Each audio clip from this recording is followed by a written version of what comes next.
Bom, um prazer muito grande voltar aqui com os nossos bate-papos. A pandemia ainda está nos prejudicando, né? A gente já está sem máscara, mas tem evitado trazer os convidados para cá, sempre por causa do risco de contaminação recíproca. Mas esse é um tema aqui que tem até a ver com a questão da saúde. É um tema que a mim é muito grato e eu vejo ele como uma das vertentes, como os vetores que podem impulsionar a economia brasileira nos próximos anos. É o saneamento básico.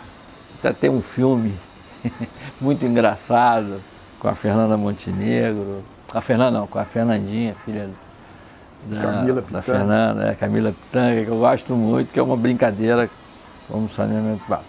E eu estou aqui com o Márcio Santa Rosa, que fez esse livro, que chama Epopeia do Saneamento, fez com a querida secretária Aspásia Camargo. Felizmente ela não pôde estar aqui, com outro compromisso. E olha, gente, quase 900 páginas. Esse pessoal fez um trabalho de história, de levantamento, e vai focando o Brasil, mas vai lá atrás, lá nos romanos, né, Marcos? Volto, bem atrás. Sabe que quando eu fiquei impressionado, quando eu visitei Éfeso, lá na Turquia, uma cidade greco-romana, né? Do Império, antes do Império Bizantino até, e tinham aqueles banheiros públicos, né? E sabe que com um sistema já de escoamento, não de tratamento, que não se tinha, mas já tinha uma preocupação de não deixar aquilo ao léu, né? E Márcio, até uma coisa engraçada, na época de frio, você sabe que os escravos, né, mandavam os escravos sentar ali, porque era em pedra, né? Isso eu não sabia. Os escravos sentavam ali para aquecer a pedra para, digamos assim, a elite local ir lá no banheiro público. Era uma conversa, era um bate-papo. Sim, era um parlatório. O nome era parlatório. Era um parlatório, exato. Mas conta um pouco da ideia do livro. Então, bom, o nome Epopeia já explica um pouco, né? A gente puxou essa figura das histórias místicas aí, das grandes batalhas, né? Porque a gente deu início na ideia de fazer o livro porque já trabalhávamos juntos, né, Aspásia e eu. Ela era do Ministério na época, do Meio Ambiente, lá em Brasília. A nossa aproximação era porque quando eu mandava os projetos, que eu já estava trabalhando nessa área de saneamento, lá pelos 97, 98, tinha sempre uma pegada cultural, a ideia da cultura da coisa. E mandava isso para ela, ela achava interessante, porque ela também era da área de cultura, né? Você sabe. Então ela achava interessante. Quando ela voltou para o Rio, ela já estava pensando em voltar da Secretaria Executiva. Dr. Flores, que era o presidente da FGV, era um apaixonado com ecologia. Eu tenho um texto dele daquela época lá, que ele escrevendo sobre ecologia, ninguém falava disso. Banqueiro, né? Não é? Imagina. A ecologia, a palavra mesmo, já é bastante recente, né? Então, aí ela conversou com ele, o Pedro Leitão tinha feito o trabalho do fundio, já criado aquele lote vago da FGV lá que não tinha nada, era só entulho. E lá no meio tinha o CPDOC, que ficou lá ainda com algumas coisas guardadas. E Aspásia propôs, falou, nós precisamos começar com esse negócio, o desenvolvimento sustentável, o ecodesenvolvimento, né? Agora a palavra é desenvolvimento sustentável, vamos criar uma célula aqui dentro da FGV. E ele falou, Aspásia, cria. Como a gente já estava conversando, eu estava fazendo sim, tinha um projeto de um europeu que nos contratou para fazer uma consultoria sobre projeto de ecologia, e ela me convidou para ser a pessoa para dirigir, para tocar, enquanto ela terminava lá a gestão dela. Nós fundamos o Centro Internacional de Desenvolvimento Sustentável, você deve lembrar. E aí cresceu, foi o primeiro Centro de Desenvolvimento Sustentável do Rio, na FGV, era um grupinho, a coisa foi crescendo, a gente chegou a ter que sair do prédio da FGV para ir para outro prédio, para tocar os projetos que a gente estava fazendo. No meio do caminho, em 2000, acontece o acidente da Petrobras. A gente já queria fazer um seminário internacional, primeiro seminário internacional sobre a Baía de Guanabara, que é a nossa paixão, né? E aí a gente trouxe uma pessoa de Veneza, trouxemos o pessoal do Reno, trouxemos o pessoal do Tâmara, trouxemos de Chesapeake.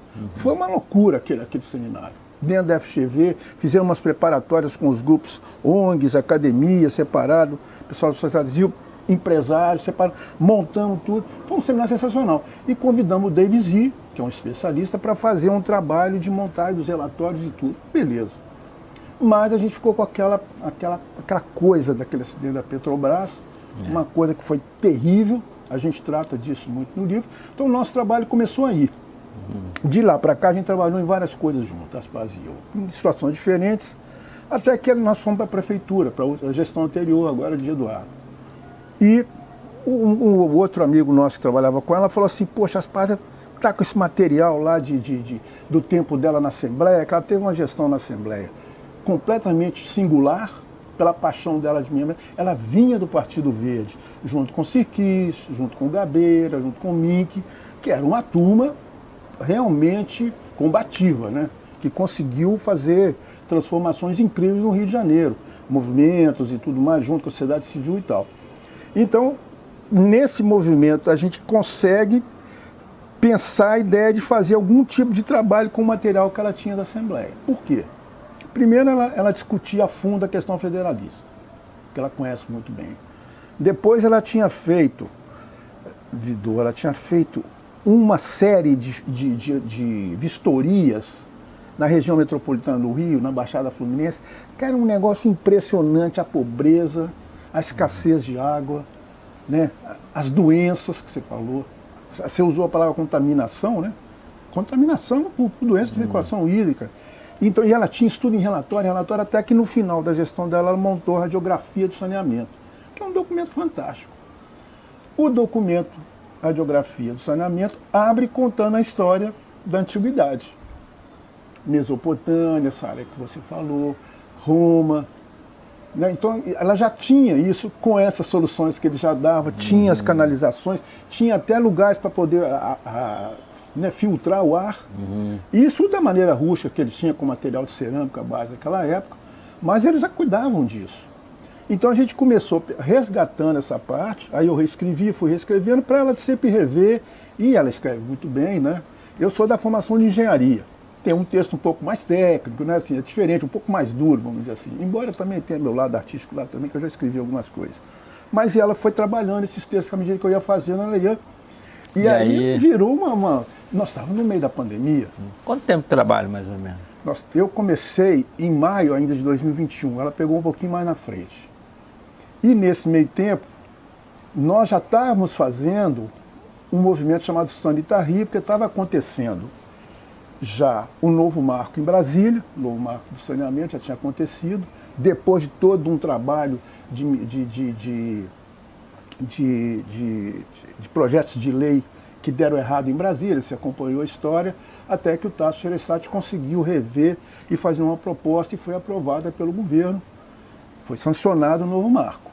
Nesse momento, acompanhando BNDES, já com a demanda do Estado do Rio falido, naquele governo, né, com Dornelles como governador substituto, Pezão, o Estado devendo horrores. Aí o que aconteceu? A solução foi conseguir dinheiro emprestado com o Banco Paribas, com o governo federal bancando, e qual era a única companhia estadual que serviria como laço para fazer o empréstimo? A SEDAI. Marilene Ramos, nossa amiga também, que você conhece bem, tinha sido chamada pela Maria Silva, como presidente do BNDES, para montar a equipe de discussão sobre como é que se faria a concessão do Rio de Janeiro com essa complicação da SEDAI, que era uma joia da coroa até certo momento, depois estava com muito problema de gestão. E Marilene chamou com o Cremate, chamou um grupo de advogados muito bons e montaram aquele arcabouço da concessão aqui do Rio. Né? Nesse momento, o governador traz Nicola Microne também, que era um cara do Banco de Brasília que entendia tudo desses assuntos. Ele montou uma equipe do governo do Estado também muito competente. Então, essa junção do BNDES, da equipe Marilene, que tinha que procurar Moreira Franco. O governo, você lembra, governo Temer, subsecretaria lá de assuntos para privatizações ou público-privadas e tal, as tais PPIs, né? E então já tinha essa tendência que houvesse recursos do governo federal para poder investir na concessão. Bom, eu acho uma das maravilhas do Brasil e da natureza, né? Pão de Açúcar, aqueles morros no fundo da Bahia, manguezais, enfim, é uma coisa colossal. Lévi-Strauss falou que era uma boca desdentada, não sei, eu acho que ele ficou, na verdade ele ficou enciumado e falou essa besteira. Américo Vespúcio passou aqui, né, naquela 1502, naquela célebre, e depois foi para a Baía da Ilha Grande. No caso da Baía da Ilha Grande, ele diz até no seu diário que aquilo, se houver o paraíso era aqui. Né? Então a beleza que ele viu. Eu acredito que algo semelhante ele deve ter visto também na Baía de Guanabara naquela época. Sim. E a gente tratou mal essa Bahia, né? Claro, porque continua tratando. O Rio tem um cordão de pobreza em torno da Bahia. O Rio de Janeiro, eu vou ter que fazer já que estamos falando de história, né? Essa coisa de ser a capital federal, capital do império, se desligou um pouco da província do Rio de Janeiro, só depois da fusão que volta. Só que a província antiga não cuidava desse entorno, porque dizia, não, esse pessoal aqui vive lá da capital. E a capital não tinha também jurisdição, então ficou um lugar abandonado. Construções sem nenhum tipo de infraestrutura, ficou o Deus dará, as pessoas só lembravam dele no tempo de eleição. E agora a gente tem esse passivo ambiental gigantesco lá. Belfort Roxo tem 4% de esgoto tratado, né? Aquela área ali, Nova Iguaçu, 3%. É um pouco melhor, Mesquita muito pouco. Então, assim, esse é o grande desafio, porque aqui a gente já sabe, né? Esse pessoal tem uma companhia cuidando da parte da Barra, né? Que ganhou a licitação daquele conjunto de bairros ali. Já são 37 bairros. Ficaram com 2 municípios, a partir de Alqueires e de Alpereira também. Mas essa outra companhia maior, que é a EGEA, que tem várias concessões no Brasil afora, desmontaram a companhia aqui, Águas do Rio, essa ficou com 27 municípios e toda a região metropolitana. E eles estão seguros, absolutamente seguros, eles têm recursos. A diferença agora, e você como economista sabe como funciona isso, engenheiros são engenheiros, entendem da engenharia sanitária, de toda a infraestrutura e tal. Agora, uma das exigências do novo marco é, se você não provar que você tem capacidade financeira se o marco começou em 2020, período experimental ali com a SEDAI, para poder fazer a transição, me entrega universalização na região em 2033. Agora, você garante que você vai ter recurso para isso, financeiro? Com esse desafio que tem que enfrentar na Baía de Guanabara e a região metropolitana. O BNDES já deu um dinheirinho ali, né? Bom, aí tem essa crítica, porque a companhia vem com os fundos internacionais que dão, né, o suporte financeiro para as operações, para você prometer o quanto você vai investir, que foi uma exigência lá da licitação. 2 bilhões e 700 para a Baía de Guanabara, 2 bilhões e 900 para o Guandu, que é quem traz água para a gente, mais 1 bilhão e 900 para as favelas. Tá bom, você prova que você tem aquele recurso do fundo. Mas no momento que você ganha a concessão, você pode ir lá no banco e pegar o dinheiro do banco emprestado. Então tem uma... Mas o capitalismo é assim, né? Isso ninguém melhor que você para poder falar. A gente alavanca, né? Isso é que ele chama, alavanca. Então, os que eram contados, inclusive a concessão, sempre falaram isso. Ah, mas isso é um golpe, porque não sei o quê. Porque, na verdade, essas companhias privadas vão pegar dinheiro público, é nosso dinheiro, de impostos e tudo mais. Vamos pagar juros sobre isso. Vai ter que... Aí que tá a história. Você está pegando emprestado. Não é dinheiro dado. Não é igual no Pissan, que foi um projeto que a gente fez. Não, e você sabe que você dá como garantia a tua receita, né? Se você não pagar, o banco vai lá e pega a sua receita. Então pronto, é uma operação de mercado como qualquer outra. Por isso que tem inadimplência, tem que ter adimplência ali. O banco empresta porque ele sabe que ele tem quase uma... E são o Badala, são fundos que todo mundo sabe, estão, né, operando no mundo inteiro, né, em todas as grandes capitais do mundo. E são corajosos, porque tem outras concessões no Brasil afora. Quando é que você acha que a gente vai começar a ver os resultados deles? Numa escala menor, o Mário Moscatelli, que é um amigo nosso, biólogo, que começou o replantio da Lagoa de Freitas, que é um cara combativo, às vezes até agressivo, porque ele é um biólogo apaixonado e tudo mais. Ele já mostrou, outro dia ele fez uma reportagem, uma gravação de vídeo, com uma das primeiras obras que a Águas Rio fez ali na Lagoa foi consertar essas elevatórias. A Fundação Rio Águas, que é do município, que tem a ver com água de chuva, consertou aquela comporta que tem no Algaçon, é como a rua ali daquela região de onde chegam os 3 rios juntos ali, né, que descem lá de cima da serra. O que acontece é que os bichos estão voltando, a lagoa já está mais limpa. Então o Mário registrou lá quero-quero, colhereiro, as capivaras aumentaram.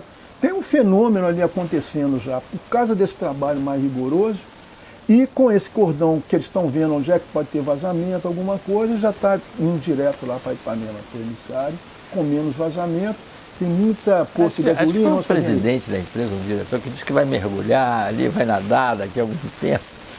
Bom, tem uns meninos, a gente já vê sempre ali, né, aqueles piezinhos que tem ali na lagoa. Mas não deve, né? Não deve, a gente Tem a colônia de pescador aí também, que as pessoas, a gente sabe que tem os peixes, que os pescadores pescam ali, que a gente come, vai para o...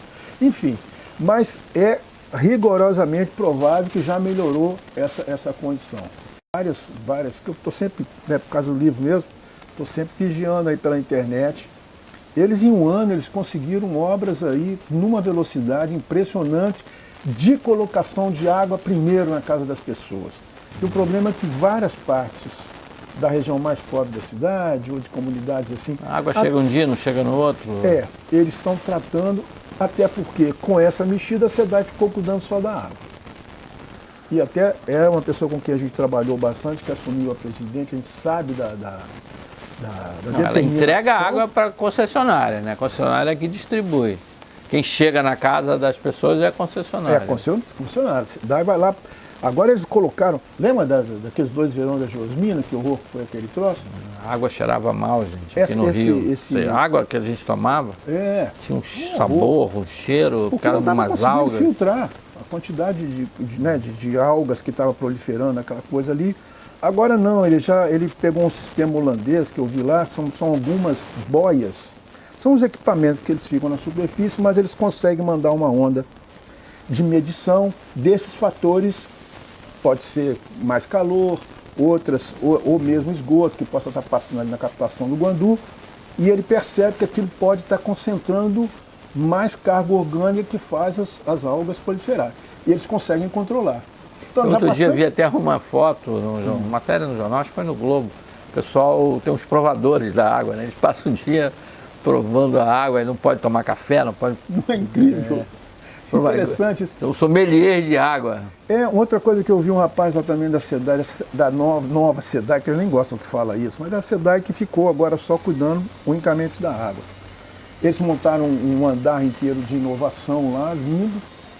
O Leonardo, que é o presidente, gosta muito dessa coisa das startups, então ele está alimentando a possibilidade das aquatechs, né? As startups de tecnologia, estarem buscando solução para poder melhorar a capacidade tecnológica de medição e mais rapidez de dados e tudo mais. Ele via instalando 2 trás dos cromatógrafos, que parece que eles tinham que mandar esses exames. Tá um índice de contaminação aqui mais alto do que a média. Tinha que mandar para um laboratório não sei onde, que levava uma semana para fazer a medição e mandar o resultado, para ir tomar a providência. Ele comprou esses 2 equipamentos que são caríssimos. Deu um índice lá acima da média, já faz o teste de manhã, de tarde já está sabendo que tem que mexer em algum tipo de situação lá para poder nivelar. Então, já se promete que esse verão também não vai ter geosmina. Já é um negócio, está provado que pode. Então é essa construção né? A SEDAI continua sendo pública. O pessoal fala, não, a privatização da SEDAI, o pessoal do governo odeia isso. Não tem nada sem privatizar. Concessão é uma, né, concessão, como a palavra fala mesmo. Você oferece a quem está dizendo que... Ela deixou de prestar um serviço, que era o serviço de distribuição de água e coleta de esgoto e tratamento. Né? Isso, ela perdeu esse serviço. Isso. Porque ela também não tinha um controle de concessão, ela podia fazer o que queria. Podia fazer o que queria. Ela ficava à mercê dos políticos. E a gente sabe que algumas coisas escandalosas aconteceram lá, enfim. Agora, dispensão dos funcionários, Deus me livre, voltar àquele tempo. Agora é uma empresa mais enxuta, né, menorzinha, mais focada no trabalho que ela pode fazer. E está indo bem, está ganhando dinheiro. Está dando dinheiro também. Agora, nós precisamos arrumar uma outra situação, que é o negócio da fiscalização. Né? Assim, eu ouvi falar até que o governador vai fazer um concurso para a agência nossa a Genesa, né? Que já fazia fiscalização dos serviços, né? Para ver se está tudo funcionando direito, conforme lá o caderno de encargos e tudo. Mas a Genesa nunca foi tida como uma... A de Minas é considerada uma beleza, do Ceará. Não tem uma associação nacional das associações fiscalizadoras subnacionais, que eles falam. E fizeram uma reunião em Brasília semana passada, porque tem que nivelar essa coisa.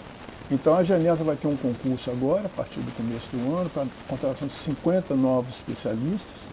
Eles vão melhorar a capacidade, exigir muito desses técnicos, né?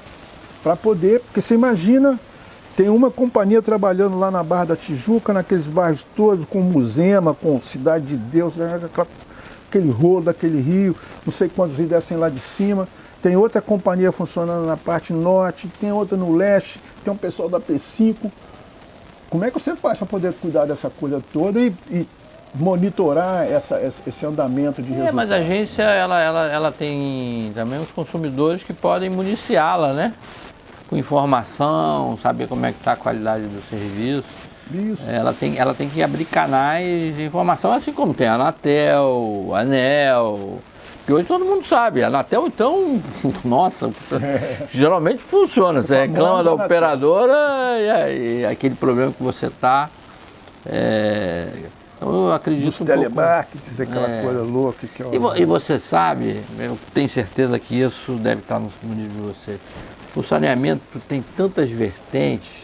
Outro dia alguém estava me falando, estamos falando aqui do Rio de Janeiro, que é o que eu conheço mais a realidade, mas podemos falar de São Paulo, do Tietê, né? Você imagina o Tietê, Pinheiros, você podendo navegar ali, dentro da cidade de São Paulo, né? Que maravilha as represas também, né? Guarapiranga, Billings, tantas outras ali, podendo voltar a ter balneabilidade. Hoje é complicado. Você cai naquela água ali, às vezes pode pegar uma doença. Mas no caso específico do Rio, a gente tem uma situação lagunar, principalmente nessa região de Jacarepaguá, Barra da Tijuca. Um conhecido meu, assim, ele falou, olha, o pessoal fala do Everglades, lá na Flórida. Eu sinceramente, eu tinha um barquinho de borracha, andava ali com uns amigos que vinham de fora. Ali, com esse meu barquinho, com motorzinho, a gente ia até o Recreio dos Bandeirantes, né? Aquele sistema rangular.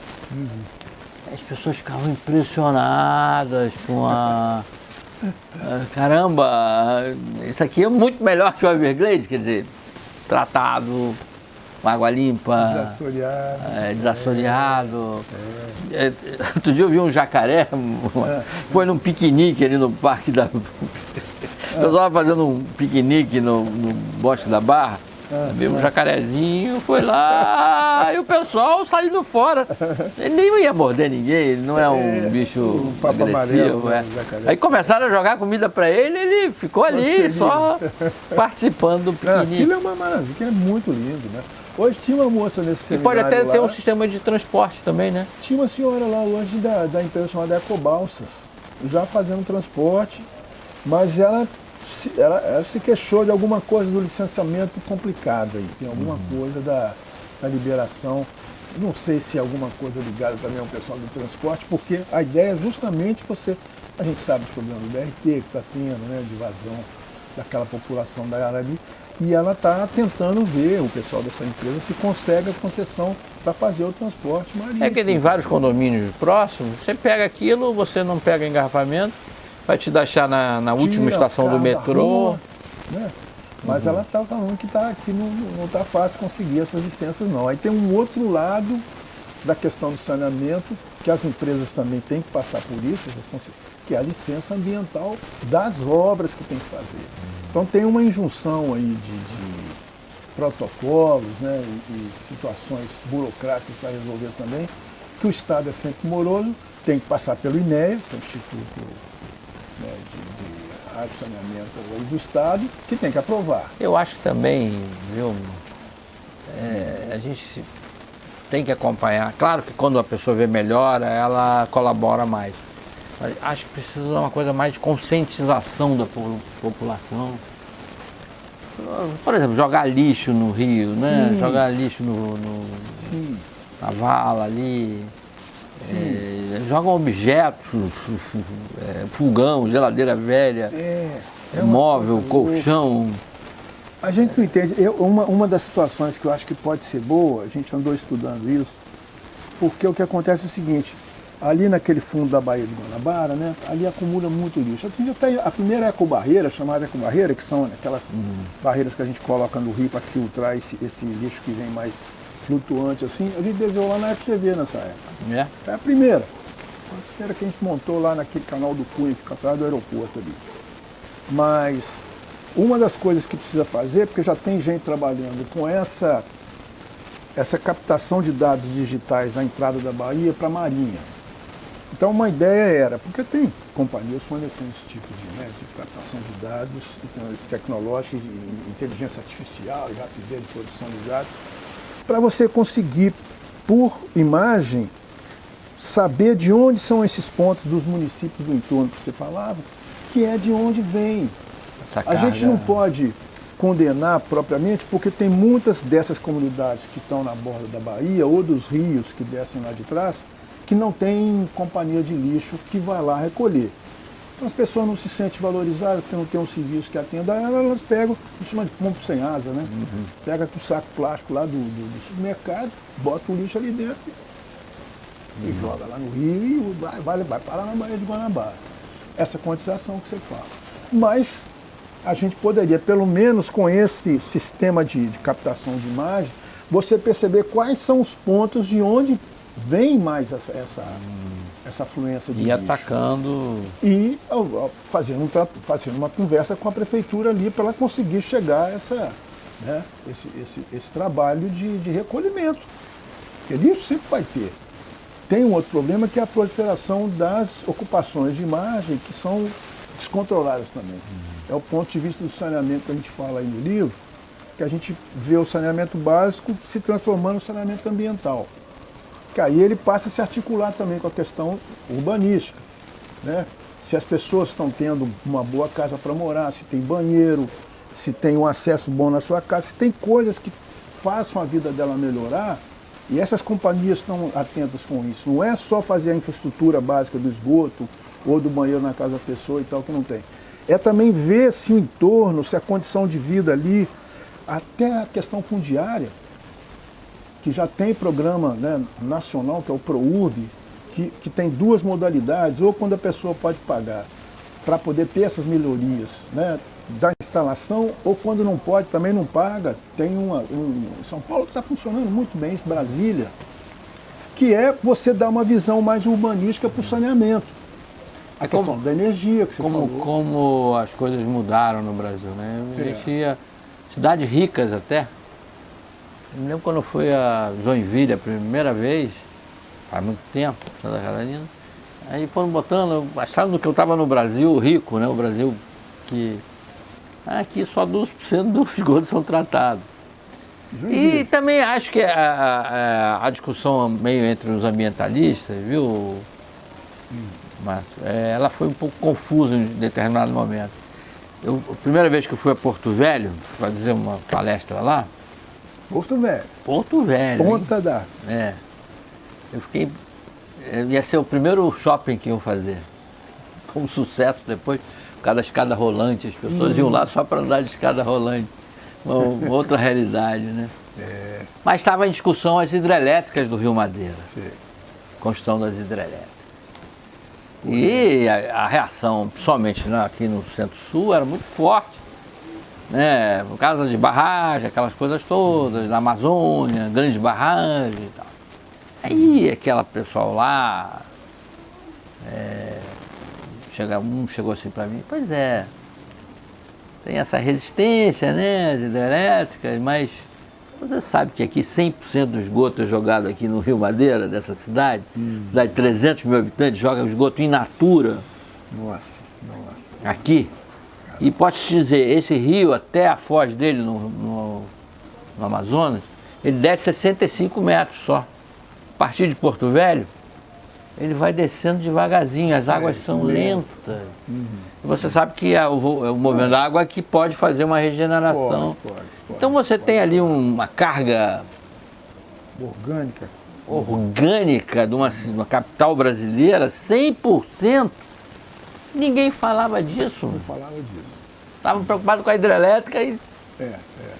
Mas tem isso com a coisa da energia, né? Mas hoje, a construção da hidrelétrica obrigou a se fazer algum investimento na área de saneamento. O Edson Carlos, que era do Trata Brasil, que participou muito da condição desse processo, tudo, ele falava sempre isso. Que a questão, tanto das telecomunicações quanto da energia, para as pessoas é uma coisa muito sagrada. Eu preciso de energia além de casa, eu preciso dos meus aparelhos funcionando, eu preciso do meu celular, eu preciso de... Mas a água que chega ali, depois o esgoto, a gente fala disso da tragédia dos comuns, né? Que é um cara que criou essa teoria, você deve conhecer, que ele fala isso. Tá bom, no momento que a água chega, eu sei que ela está na minha conta, eu vou pagar, porque a minha água, a minha torneira, o meu tanque, minha cozinha, o meu banho e tal, tudo bem. Depois entrou no cano, já não é comigo mais, o coletivo já não é. Então tem essa coisa, né, dessa que é chamada tragédia dos comuns, que é muito... que ela passou a se acontecer mais e mais, quando as pessoas têm que participar de uma decisão mais coletiva, né, do interesse social e mais inclusive, a discussão da região metropolitana aqui no Rio. Mas por que o Rio de Janeiro tem que ficar pagando, né, taxa para os outros municípios? Imagina, né? É benefício. Não tem jeito, do filé e do osso, aquela história. Não, é um benefício para todo mundo. Se a Baía de Guanabara ficar novamente tem balneabilidade dela, você vai poder usufruir disso. Se você tem toda essa parte de esporte aquático, sim, né? Navegação, enfim, milhões de... Márcio, já falamos aqui muito, dá para falar mais umas 3 horas, uma conversa ótima sobre esse assunto. Vocês que forem iguais a mim, tiverem paixão por esse setor, o livro está aqui, é um livro para a gente ler aos pouquinhos, que ele fala das novas tecnologias também do futuro, né? Não só da parte histórica, e um trabalho, gente, de fôlego. O livro está fácil de leitura também. Então, aqui é minha sugestão, ela está patrocinada pelas empresas Novas Concessionárias do Rio, que é ótimo isso, né? Estão se comprometendo aí com a cultura também. Né? Parabéns a você, parabéns às Paz, infelizmente ela não está aqui. Mas muita honra de poder... A honra é minha, de retomar esses temas. E aí, como eu disse, olha, um dos vetores de crescimento do Brasil nos próximos anos vai vir por aqui, para a indústria, para serviço, para engenharia, para contratação de mão de obra, formação de pessoal e um benefício imediato, né? Cada dia você pode colher um fruto disso. Então, muito obrigado, é um prazer te receber aqui. Vamos continuar nosso papo aí para frente e vendo como é que vai acontecer nesses 10 anos. Claro. Vai dar um jeito nessa coisa toda. Né? E obrigado principalmente a vocês que nos assistiram.